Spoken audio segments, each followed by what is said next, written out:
Next topic है हमारे chapter के अंदर इकोनॉमिक ग्रोथ एंड डेवलपमेंट। इसमें बेसिकली हम लोग ये देखेंगे कि हमारा जो इकोनॉमी है, यहाँ पे इकोनॉमी का सिंपली मतलब आप थोड़ा ये भी समझ सकते हैं कि हमारा बेसिकली ये पूरे कंट्री का बात कर रहा है। तो ये हमारा किस तरीके से ग्रो करेगा और किस तरीके से ये डेवलप करता है, इसके बारे में देखा जाए। इसमें पहला पॉइंट कहा गया है कि if we look all democracies and all dictatorships for the 50 years between 1950 to 2000, we will notice that dictatorships have slightly higher rate of economic growth। यहाँ पे ना कहा यह जा रहा है कि यदि आप पिछले 50 साल के टाइम पीरियड को देखें, 1950 से लेकर 2000 के बीच का यदि आप टाइम पीरियड देखेंगे तो आपको पता चलेगा कि जितने भी डिक्टेटरशिप वाले कंट्री रहे हैं ना, यानी कि जहाँ पे आर्मी का जो कमांडर होता है, बेसिकली जहाँ पे उन्होंने रूल किया है, वो कंट्री ज़्यादा ग्रो किया है। इसके पीछे का रीज़न हमने आपको एक बार और क्लास में बताया था, एक बार दोबारा बता देते हैं। देखो, जहाँ पे जिस कंट्री में डेमोक्रेसी होगा वो कंट्री डेवलप धीरे धीरे करता है। क्यों धीरे धीरे करता है? क्योंकि वहाँ पे डिसीजन लेने में ना समय बहुत लगता है। लेकिन जो कंट्री मोनार्की वाला होता है या फिर जो कंट्री डिक्टेटरशिप वाला होता है, वहाँ पे नियम कानून बहुत ही जल्दी जल्दी बनते हैं, फटाफट बनते हैं और उसके ऊपर काम भी बहुत तेज़ी से होता है। बात समझ में आ रही है? यहाँ पे आप इसको ऐसे भी समझो, थोड़ा सा इसको यदि आप विस्तार तरीके से समझना चाहते हैं तो इसको ऐसे समझिए आप। जैसे हमारा कंट्री इंडिया एक डेमोक्रेटिक कंट्री है। यहाँ पे कोई भी लॉ पास करना होता है या फिर कोई भी काम यहाँ पे होता है तो पार्लियामेंट में उसको पहले पास किया जाता है, उस बिल को, है ना। फिर पार्लियामेंट में चर्चा होता है, फिर राज्यसभा जाता है, फिर प्रेसिडेंट के पास आता है, फिर उसमें कोई सुधार होता है तो सुधार करते हैं, फिर अल्टीमेटली प्रेसिडेंट उसके ऊपर साइन करते हैं। तो यहाँ पे डेमोक्रेसी में बहुत लंबा प्रोसीजर होता है, यानी कि बहुत तामझाम यहाँ पे करना पड़ता है और कई बार तो कोई नियम कानून में सालों साल वक्त लग जाते हैं। तो इसीलिए डेमोक्रेटिक कंट्री जो है ज़्यादातर डेवलप उतना नहीं कर पाता। डेवलप वो भी करता है लेकिन उसमें समय ज़्यादा लगता है, ठीक है, क्योंकि कानून बनने में ही बहुत समय लग जाता है, पास होने में बहुत समय लग जाता है। तो अब ऑब्वियस सी बात है, जो कानून पास हुआ है लेट से तो काम भी लेट से चालू होगा। इसीलिए डेमोक्रेसी में डेवलपमेंट आपको धीरे धीरे दिखता है, ठीक है। लेकिन एक ऐसा कंट्री जहाँ पे डिक्टेटरशिप है या फिर मोनार्की है, वहाँ पे कोई भी नियम कानून जब निकलता है तो बहुत तेज़ी से निकलता है, क्योंकि वहाँ पे किसी से पूछना नहीं होता, किसी का सहमति नहीं लेना पड़ता। राजा को जो मन में आया वो लगा देगा, कमांडर को जो अच्छा लगेगा, यानी कि मिलिट्री का जो हेड रहता है उसको जो अच्छा लगेगा वो लागू कर देगा।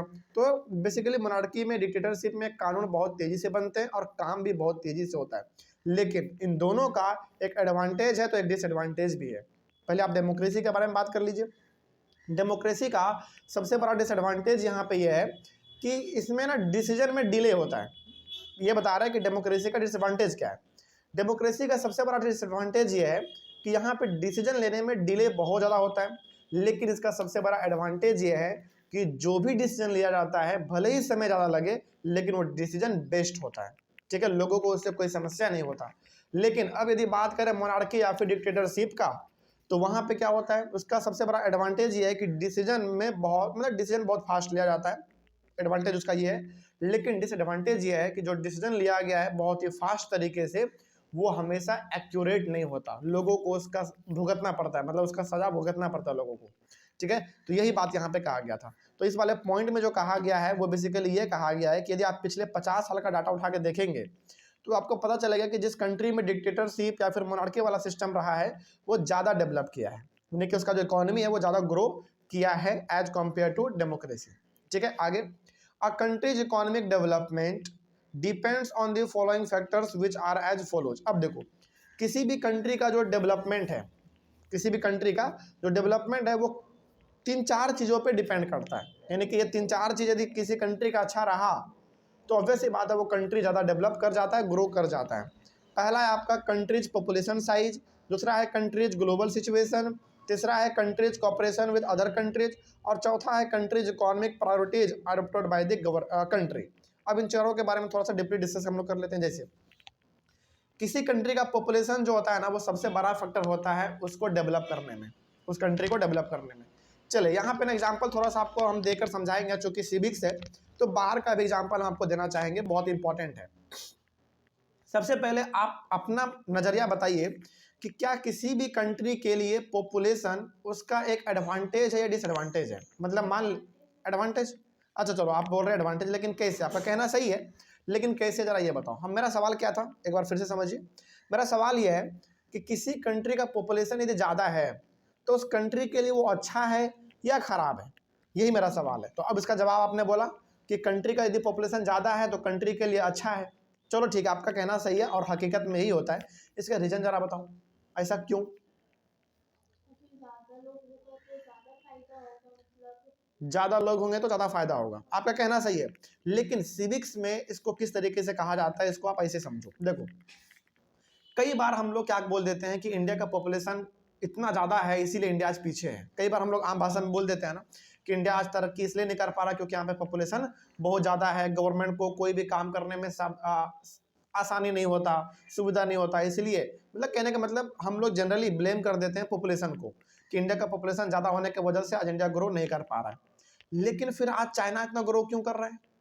अभी हम लोगों ने पॉपुलेशन का रिकॉर्ड तोड़ा है चाइना का, यानी कि अब वर्ल्ड में हमारा इंडिया सबसे फर्स्ट पोजीशन पे पॉपुलेशन के मामले में। लेकिन हमसे पहले कौन था? चाइना था। तो चाइना का पॉपुलेशन यदि इतना ज़्यादा था तब तो चाइना को सबसे गरीब देश होना चाहिए था, लेकिन वो सबसे अमीर देशों में से एक गिना जाता है। बताओ ऐसा क्यों? क्योंकि देखो, हालांकि किसी भी कंट्री का जो पॉपुलेशन होता है ना, उसका वो कमजोरी नहीं होता है बल्कि उसका वो ताकत होता है। एग्जाम्पल आपके सामने बेस्ट है आपका चाइना। चाइना का पॉपुलेशन दुनिया में सबसे ज़्यादा था। अभी फिलहाल कुछ समय पहले हम लोगों ने रिकॉर्ड को तोड़ा है, लेकिन हमसे पहले तो पॉपुलेशन सबसे ज़्यादा किसका था? चाइना ही का था। तो लेकिन चाइना ने कभी भी अपने पॉपुलेशन को एक समस्या के तौर पे नहीं देखा है, बल्कि उन्होंने हमेशा अपने पॉपुलेशन को एक संपत्ति के तौर पे देखा है। संपत्ति का मतलब यहाँ पे है, चाइना के गवर्नमेंट का सिंपल सा मानना है कि ज़्यादा पॉपुलेशन होगा तो ज़्यादा लोग काम करेंगे, ज़्यादा लोग काम करेंगे तो पैसा जनरेट ज़्यादा होगा, और यदि लोगों का पैसा जनरेट हो रहा है ज़्यादा तो ऑटोमेटिकली किसका ग्रोथ हो रहा है? कंट्री का ग्रोथ हो रहा है। तो किसी भी कंट्री के लिए उसका पॉपुलेशन कभी भी वो समस्या का कारण नहीं होता, बल्कि वो एक अच्छा फैक्टर माना जाता है कंट्री के डेवलपमेंट में। लेकिन हाँ, यदि उस पॉपुलेशन को वो इस्तेमाल करना जानता है तब, नहीं तब तो हमेशा हम लोग पॉपुलेशन को ब्लेम ही करते रहते हैं कि यार पॉपुलेशन ज़्यादा है इसीलिए हम लोग आगे नहीं बढ़ पा रहे हैं। जैसे हमारा इंडियन गवर्नमेंट करती है। इंडियन गवर्नमेंट क्या बोलती है कि पॉपुलेशन बहुत ज़्यादा है इसलिए हम लोग उतना तरक्की नहीं कर पा रहे। लेकिन यदि इसी पॉपुलेशन का अच्छी तरीके से इस्तेमाल किया जाए, इसको रोजगार दिया जाए, जॉब दिया जाए, तो ऑब्वियस ये बात है हमारा कंट्री कुछ सालों के अंदर ही बहुत टॉप लेवल पे पहुंच जाएगा। तो पहला क्या देखा आपने?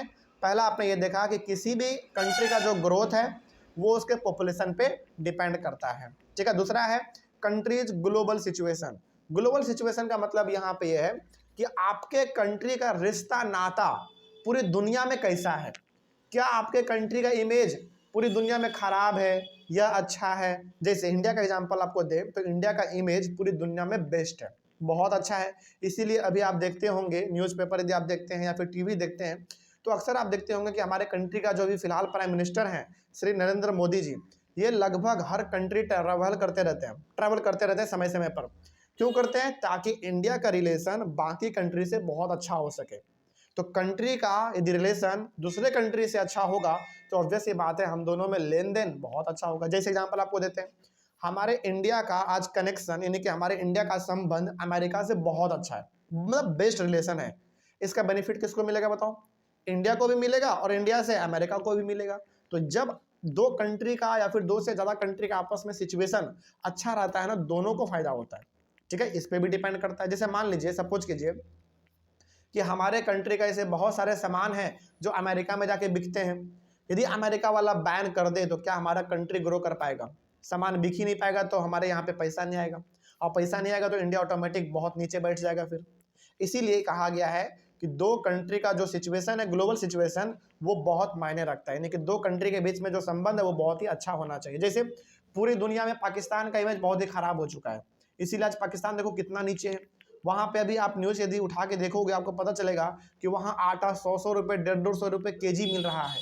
सोचो, और इतना महंगा आटा इंडिया में मिलना बहुत दूर का बात है।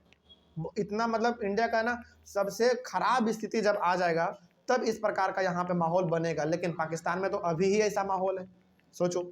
तो पाकिस्तान का जो इमेज है पूरी दुनिया के नज़र में बहुत खराब है, इसीलिए आज वो कर्ज में डूबता जा रहा है और उसको आज कोई कर्ज देने के लिए तैयार भी नहीं होता, क्योंकि कर्ज उसके पास ऑलरेडी बहुत ज़्यादा है। लेकिन इंडिया यदि किसी से कर्ज मांग लेगा ना, हाथ फैला के तुरंत देगा, क्योंकि सबको पता है इंडिया का इमेज बहुत अच्छा है, वो तुरंत रिकवर कर लेता है अपने आप को। इसीलिए कंट्री का जो ग्लोबल सिचुएशन है वो बहुत ही मायने रखता है, ठीक है, कंट्री के डेवलपमेंट में। आगे countries cooperation from other country, जिसमें भी वही बात कहा गया है कि आपके कंट्री का कॉपरेशन दूसरे कंट्री के साथ कैसा है। कॉपरेशन मतलब मेल जोल कैसा है, क्या आप दोनों में झगड़ा चलता रहता है, क्या आप दोनों अच्छी तरीके से अपना काम करते रहते हैं, तो ये भी आपका बहुत बड़ा मायने करता है। यानी कि आपको पता है आज हमारे इंडिया का कनेक्शन चाहे अमेरिका से हो, ऑस्ट्रेलिया से हो, या फिर हमारे पूरे ब्रिटेन से हो, इंग्लैंड से हो, कहीं से भी हो, जापान से हो, कहीं से भी हो, आज हमारा रिलेशन बहुत अच्छा है, तो हम लोग आज बहुत आगे ग्रो कर पा रहे हैं, ठीक है, ये भी बहुत बड़ा फैक्टर है। आगे countries economic priorities adopted by the country. अब देखो ये भी डिपेंड करता है कि आपके कंट्री का जो गवर्नमेंट है वो किन चीज़ों को प्रायोरिटी देता है। प्रायोरिटी मतलब किन चीज़ों को वो सबसे ज़्यादा ध्यान देता है। जैसे मान लीजिए कि यदि आपके कंट्री का गवर्नमेंट नौजवानों पे ज़्यादा ध्यान देता है, यानी कि जो एडल्ट पॉपुलेशन है, जो कि नौजवान है, जो कि काम करने लायक हो चुके हैं, यदि उसके ऊपर यानी कि नौजवानों के ऊपर यदि आपका गवर्नमेंट पैसा ज़्यादा खर्च कर रहा है, किस रूप में, एजुकेशन के रूप में, हेल्थ के रूप में, इंफ्रास्ट्रक्चर के रूप में, एजुकेशन के रूप में, इन सब रूप में यदि आपका गवर्नमेंट आपके पॉपुलेशन पे खर्च कर रहा है तो ऑब्वियस ही बात है आपका कंट्री बहुत ग्रो करेगा। अल्टीमेटली किसी भी कंट्री का जो फ्यूचर है वो किसके ऊपर डिपेंड करता है, वहाँ के एडल्ट पॉपुलेशन पे डिपेंड करता है। तो वही बात यहाँ पे कहा गया है कि आपके कंट्री का जो गवर्नमेंट है वो किन चीज़ों को प्रायोरिटी देता है, यानी कि किन चीज़ों को वो सबसे आगे रखना चाहता है। जिन चीज़ों को वो आगे रखेगा ऑब्वियस ये बात है वो ध्यान उस पर ज़्यादा देगा, और जो उस पर ध्यान ज़्यादा देगा तो कंट्री आपका ऑटोमेटिक ग्रो करेगा। इसका बेस्ट एग्जांपल आपका इंडिया आज खुद है। आज इंडियन गवर्नमेंट, आपको पता भी नहीं होगा लेकिन इंडियन गवर्नमेंट आज अपना बहुत मोटे पैसों में से कुछ पैसा भारत के नौजवानों के ऊपर खर्च कर रही है, एजुकेशन में, इंफ्रास्ट्रक्चर में, हेल्थ में, हर चीज़ों में, ठीक है। भले हम लोगों को घर बैठे बैठे पता नहीं चलता, लेकिन कभी आप उनके वेबसाइट पे जाओ, कभी उनके ऑफिशियल वेबसाइट पे जाओ, आपको पता चलेगा कि गवर्नमेंट हर साल नौजवानों पे कितना पैसा खर्च कर रही है, एजुकेशन पे, हेल्थ पे, सब पता आपको चल जाएगा, ठीक है। चलिए अब तो कोई दिक्कत नहीं इसमें। तो ये था हमारा इकोनॉमिक ग्रोथ एंड डेवलपमेंट वाला टॉपिक जो कि हम लोगों ने कंप्लीट किया। अगला हमारा होगा reduction of inequality and poverty. देखो अब आपको है ना ये पता है कि हमारे भारत में बहुत ज़्यादा इनइक्वालिटी है, बहुत ज़्यादा इनइक्वालिटी है भाई। कोई बहुत ऊपर है तो कोई बहुत नीचे है, किस मामले में, धन संपत्ति के मामले में, प्रॉपर्टी के मामले में, वो हो गया हमारा। और दूसरा गरीबी। गरीबी तो इंडिया का ना हमेशा से एक समस्या रहा ही है, चाहे वो आज का आप बात करो या फिर चाहे आप अंग्रेजों के समय का बात करो, हर समय पे हम लोगों को गरीबी का सामना करना पड़ा है, ठीक है। तो इस टॉपिक में बेसिकली हम लोग ये देखने वाले हैं कि किस प्रकार से भारत में इनइक्वालिटी को ख़त्म किया जा सकता है और किस प्रकार से गरीबी को ख़त्म किया जा सकता है, इसी के बारे में हमारा ये टॉपिक होने वाला। अच्छा, क्या आप ये मानते हैं कि नहीं भारत में इनइक्वालिटी आज भी है? बिल्कुल है, बहुत ज़्यादा है मतलब। और पॉवर्टी तो बिल्कुल भी है। मतलब ये दो ऐसी चीज़ है ना जिसको कि इंडिया से आप पूरी तरीके से ख़त्म कर ही नहीं सकते। आप कितना ही भयंकर पॉलिसी निकाल दो गवर्नमेंट के, मतलब लोगों के भलाई के लिए, ये ख़त्म नहीं हो सकता, ये कहीं ना कहीं रहेगा ही। लेकिन हाँ, इसमें सुधार जरूर किया जा सकता है, इसको कम जरूर किया जा सकता है। देखते हैं इसमें क्या लिखा हुआ है। Democracies are based on political equality. हमारा जो डेमोक्रेसी है वो बेसिकली किन चीज़ों के ऊपर बात करता है? हमारा डेमोक्रेसी का सिंपल सा मतलब होता है हर आदमी के पास इक्वालिटी होना। इक्वालिटी किस रूप में?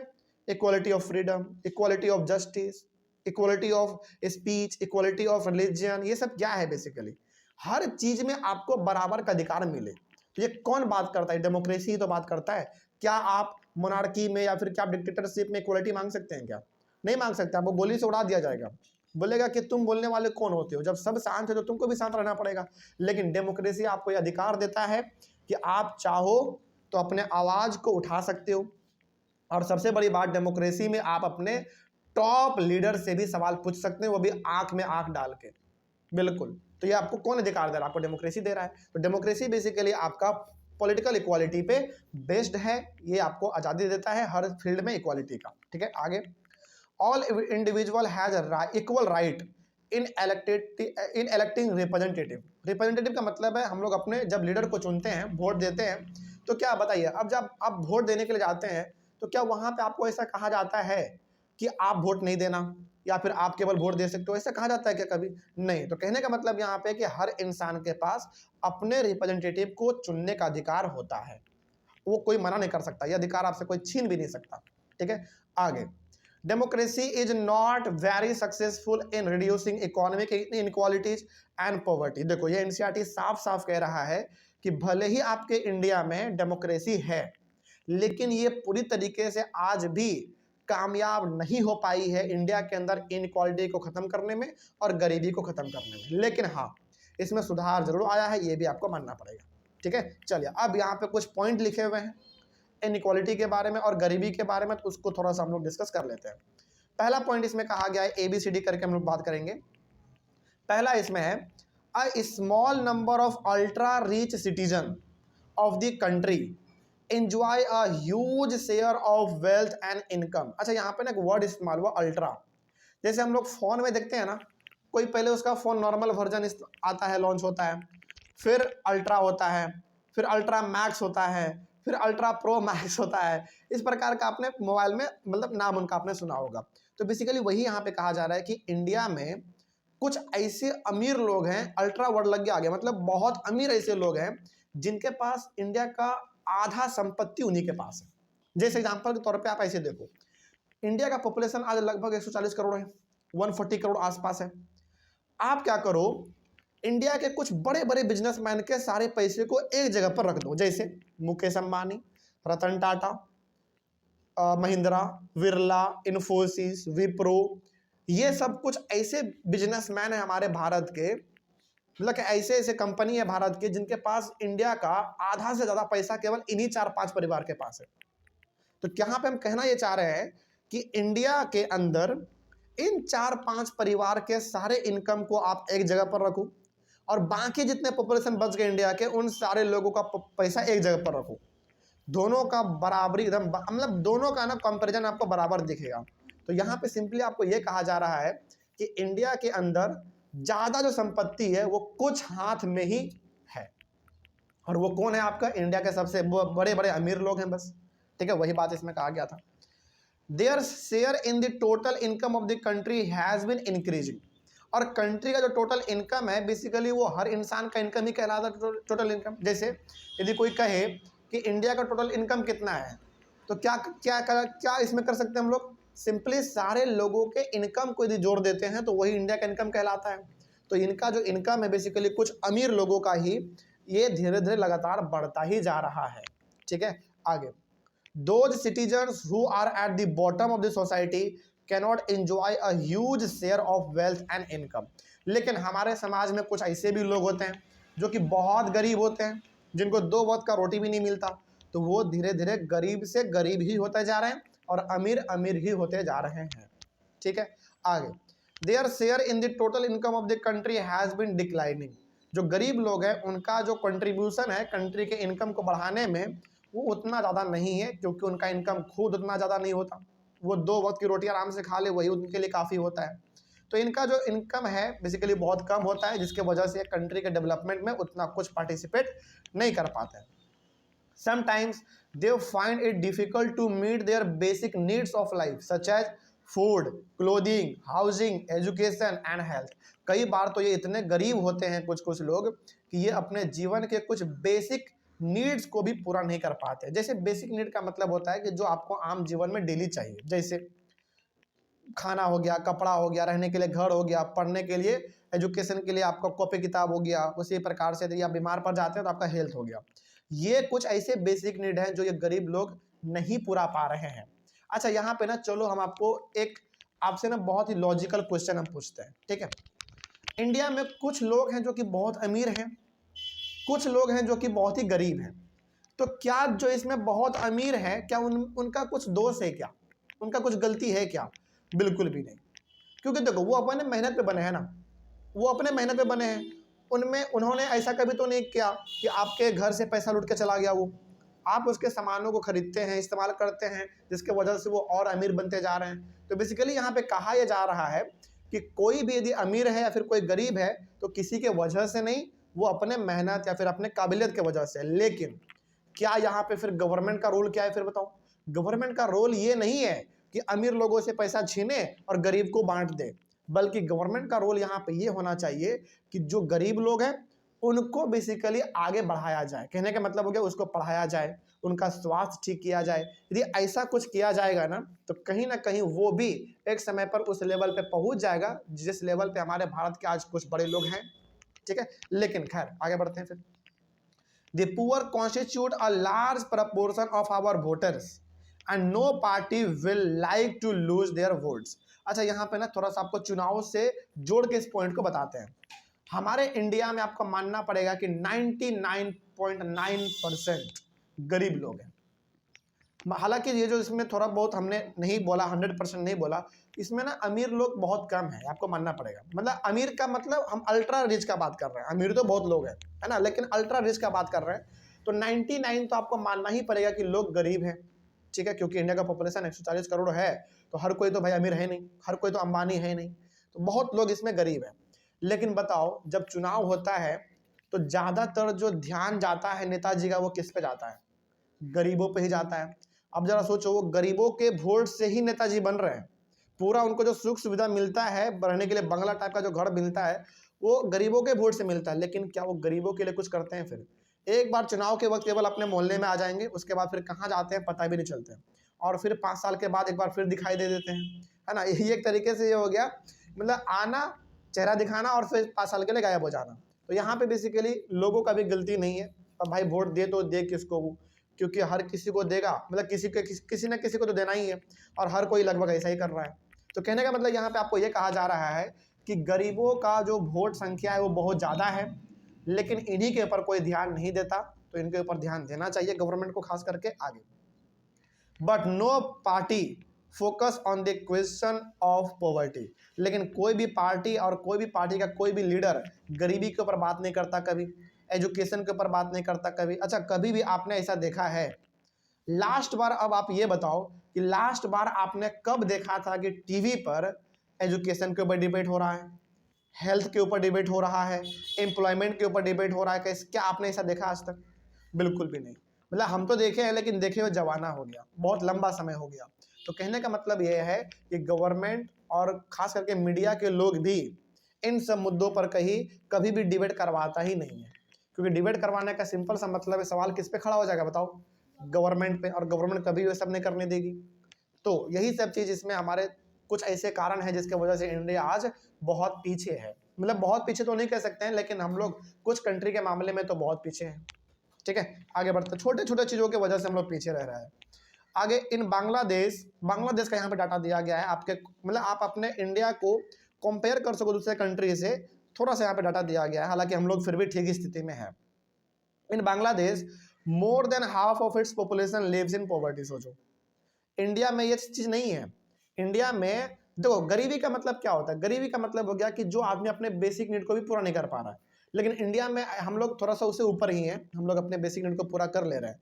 जो अपने बेसिक नीड को पूरा नहीं कर पा रहे हैं वो थोड़ा सा उनका संख्या इंडिया में कम है।